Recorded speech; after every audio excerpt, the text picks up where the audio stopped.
and certainly to take a step back in what America has done, and try to monopolize how we worship and who we worship, and take that control back in within our own realms, and we worship the way that we want to worship. And we worship a Lord that encompasses everyone, not just, a certain group of people. I know Ms. Williams is going to jump in, but I wanted to respond to something Mr. Williams said. Right now, the state of the country, if a brother came back and said he was Jesus, a lot of white folks would miss the rapture. For sure. Go ahead, Ms. Williams. Go ahead. Well, the reality of it is that some Black people will miss it too, because the unfortunate thing about it is that we have been conditioned sometimes to reject ourselves. We have been conditioned to think that I can get up and I can tell you what I think is the problem with Black America, and I will have a lot of people that will scrutinize the message and ignore them. They will scrutinize the messenger. Mm-hmm. And therefore they will miss the message. Yeah. So what is more important, the messenger or the message? So I think that's what we have to remember. The message is always more important. I am Lord forgive me, I'm a pawn. That's all I am not flamboyant. I'm a simple Black man. That's all I am. God has provided me with a platform to say the things that I say, and He has given me a steady flow of people to talk to. But the reality of it is that I'm a small pawn, and all I do, in the game of chess, all I do is move the obstacles out of the way so that majestic queen of queen that's sitting back there, they can put their opponent in check. And that's all I am.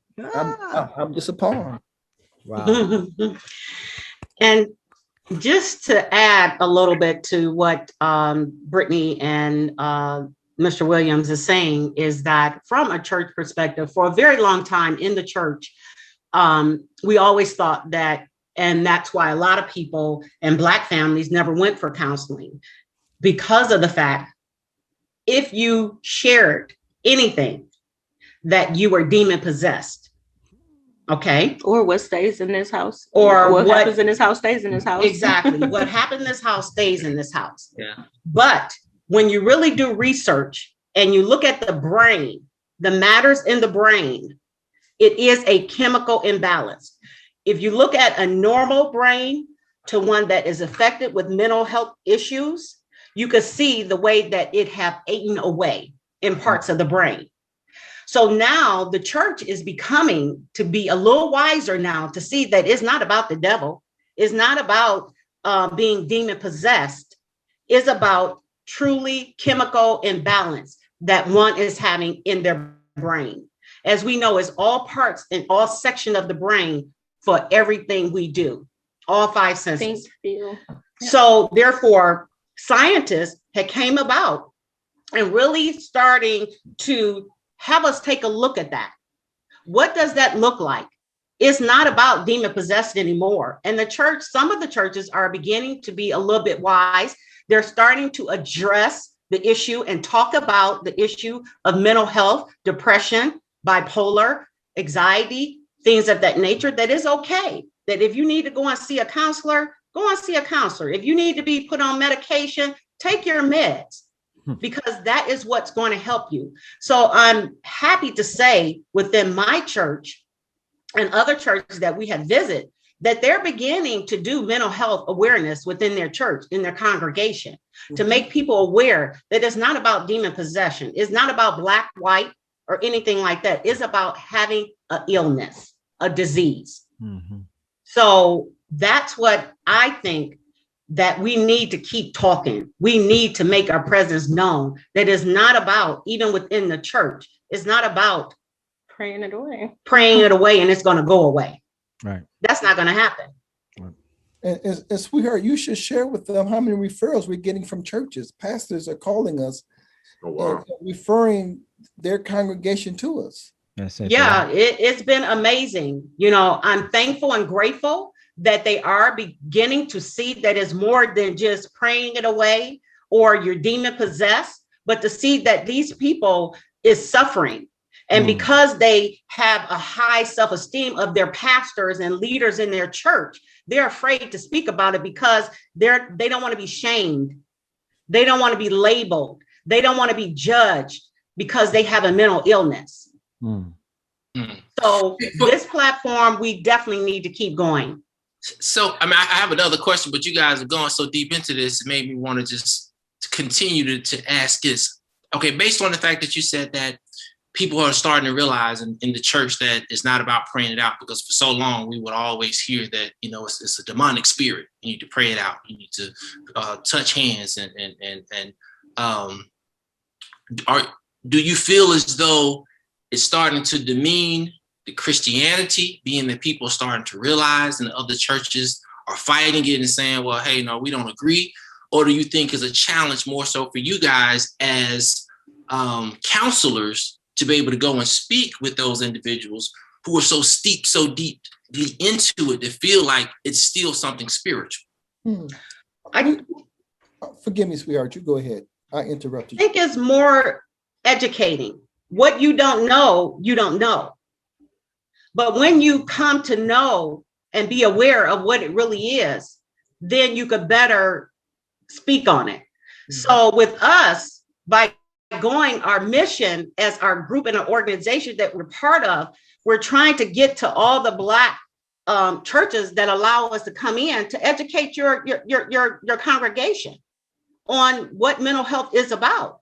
And we did one workshop at one church, and it was just so amazing. It was like when you look out in the audience, you've seen everybody's face like they had a sign of relief, like, wow, somebody really speaking to this. Now I can go and get the help I need and, don't feel ashamed or whatever. So after that, we had so many people coming to us, wanting our information, and the others that was on the panel and was seeking out counseling for help, that for years and years that they was too afraid to speak.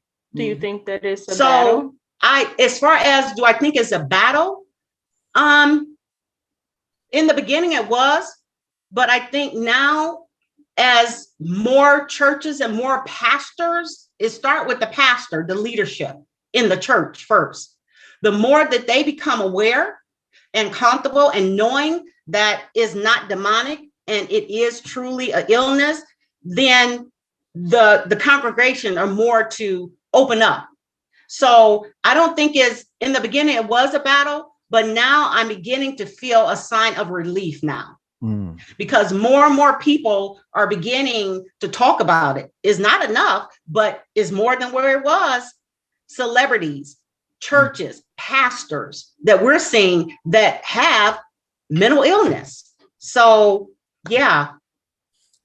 If I may piggyback something that you said, sweetheart, I'll keep it very brief.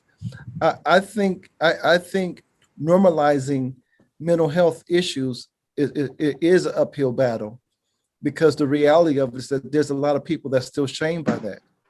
A person won't tell you that they suffer from depression. They won't tell you that they suffer from anxiety because they're fearful. How are people going to look at me? But the reality of it is that 70% of the population at one time or another is suffering from some form of mental health issue. So I think that the stigma is that when we call it an illness, then people shy away from that. But when we say that is a mental health issue, meaning that is a phase that some people go through, we try to normalize it for them. But the battle is trying to educate people to help them have a better understanding of this process. If you look at the stages of development, the stages of development basically says that each person developed through each stage, and each stage is ended with a crisis. Once you navigate your way through that crisis, you go to the next stage of development.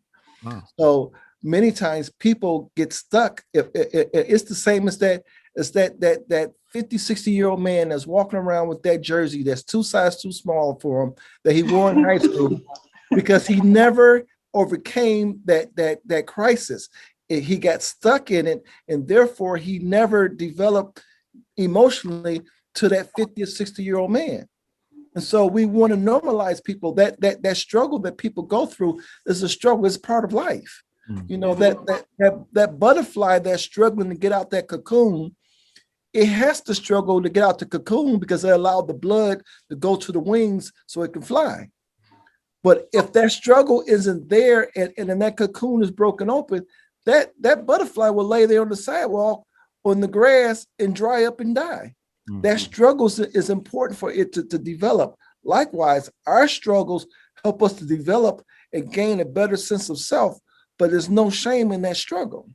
You hit it on the head right there. Diamond, Okay. you know, pressure creates diamonds, right? You know, Yes. that's a big deal. So pressure does create diamonds. Mrs. Williams. I got a simple question for you. When you sit there and you look at what we're talking about right now, we're a solutions-based talk show, right? And we're looking for the solution stuff. And y'all did a great job of facing the background as far as for this talk and stuff like that. But I have a simple question. How do we, from a solution standpoint, how do we identify people who are going through this? You know, because those are the signs we look at it. I mean, I had a good friend of mine who was mentally depressed. He ended up passing away, and he had a brain aneurysm.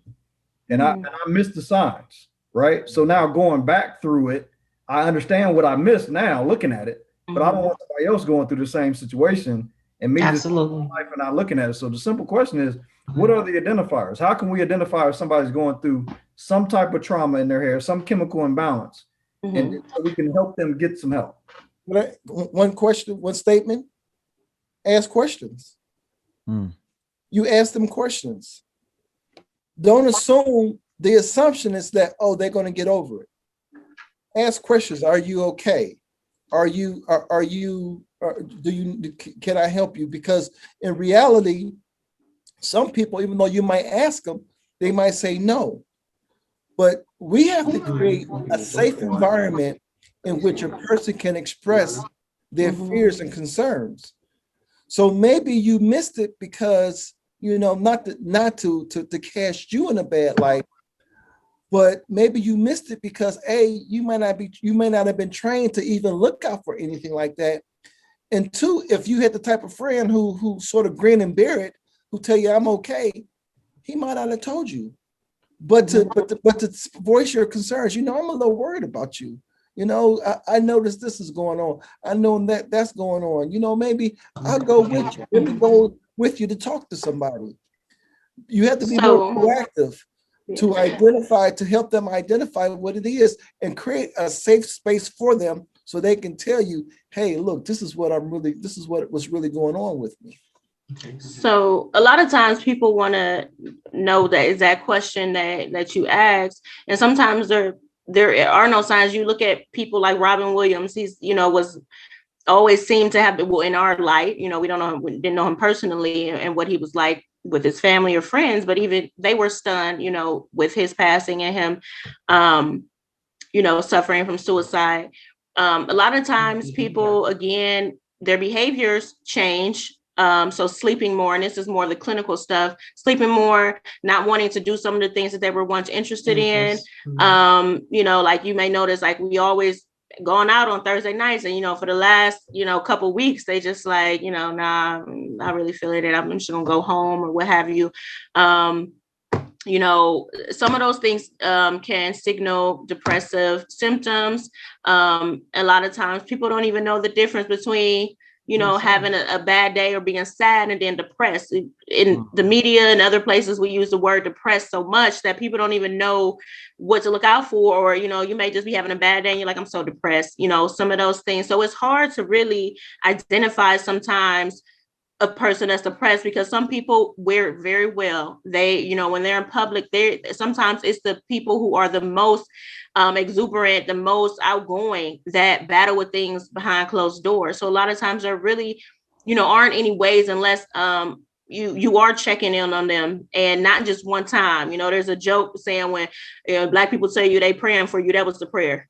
You know, we tend to forget sometimes to check back in. You like, I did my part. You know, I asked him, was anything wrong? You know, he said there was nothing wrong, you know, and then we leave it at that. But if you're steady noticing a pattern of behaviors, you know, like I said, sleeping more, not wanting to do the things that they were once interested in, there are some other telltale signs, but some of those things will signal depressive behavior. And depression does not always equal suicidality or suicidal ideation, meaning the thought of suicide. And it may just be, again, like it was stated that, we're just going through another transitional point in life. So, some of those signs are there sometimes, but sometimes they're not. And as what we call the family members and the friends of individuals who pass away, or even those who suffer from suicide, we're always left feeling guilty. Why didn't I see it? What could I have done? Why I was right there? I didn't notice anything. Maybe if I would have did this or that. And a lot of the times, once a person's mind is made up in that realm, there really isn't anything you can do to walk them back from that, unless you really catch it, ahead of time. And again, for a lot of us lay people, who are not in the clinical business, we don't recognize those signs. And so that guilt should not be weighing heavy on us, even though sometimes it does. And I say